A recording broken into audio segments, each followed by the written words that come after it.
kailangan mo sundin. Kasi ako ang magulang. I-ready mo ang puwet mo na mapalo. Di naman obligasyon ng mga anak yung mga magulang nila. Di bali na maging losyang, wag lang bumaho. Hi everyone, this is Chloe from 96.3 Easy Rock.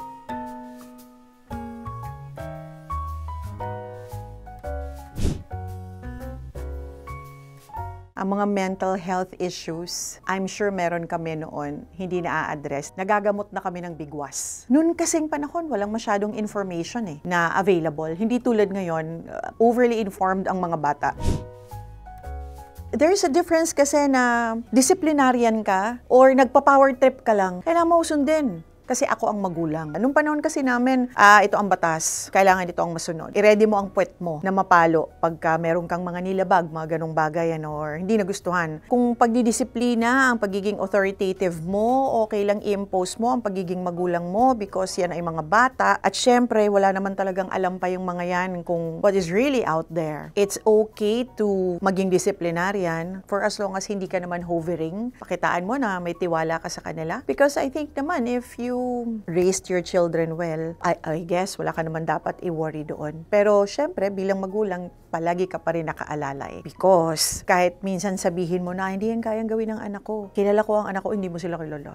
You really don't know what they're capable of doing. It's really hard to be a parent, and you will only understand if you become a parent yourself. You just have to have that perfect balance, I think, na alam ng anak mo na ikaw yung authority, ikaw yung masusunod kasi ikaw yung magulang, na hindi mo naman pina-power trip ang pagiging magulang mo. Na at the same time, you also have to be gentle because alam naman natin na pag lumaki ang mga bata, na lumaki sa hiyawan, lumaki sa laging sinisigawan, meron din namang masamang consequence yun sa kanila. So I think you have to strike for that perfect balance.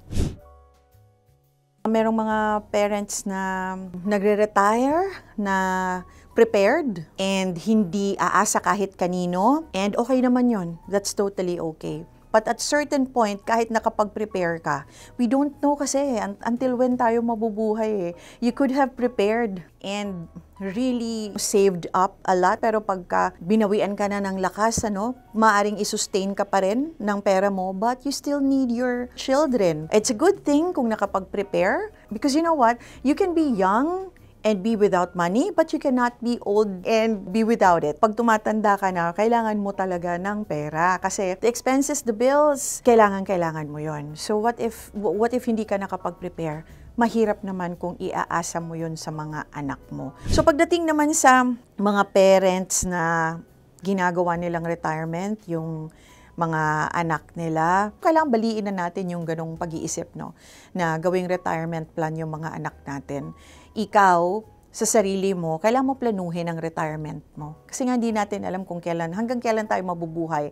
Again, you have to strike a balance between enjoying what you're earning, enjoying your savings, enjoying what you've worked for. At the same time, you're also saving. Anuhin na natin yun na ginagawa nating retirement plan, yung mga anak natin. Hindi naman obligasyon ng mga anak yung mga magulang nila. Then I realized, no, hindi. Obligation natin ang mga magulang natin, sa totoo lang. Darating yung time, tatanda ka rin, maubos ang savings mo, and your child is able naman to help. I think it's just right na bilang mga anak, asikasuhin naman natin yung mga magulang natin. It's not out of obligation, but it's out of love. Pero to literally make them an investment, nakakaawa naman yung bata. Hayaan naman siyang i-enjoy yung sarili niya. Para dun sa mga nagsasabi na hindi nila obligasyon yung mga magulang nila, sana wala na sila sa mga poder ng mga magulang nila at hindi na sila umaasa. And this is not for everyone, okay? Kasi iba-iba ang naging sitwasyon natin sa mga magulang natin. Hindi ko rin mabe-blame yung mga walang pag-aaruga sa mga magulang nila because baka hindi rin naman nila yung nakuha. I do not believe na magulang mo pa rin yan. We are not in their situation. Hindi ko mabe-blame yung mga tao na ganun mag-isip. At hindi natin sila mapipilit. The most that we can do is just pray for them. On receiving gifts on Mother's Day, ngayon medyo nakaka-receive naman ako. In their own little way, they pamper me. Wala naman sigurong nanay ang hindi matutuwa pagka binigyan ka ng regalo.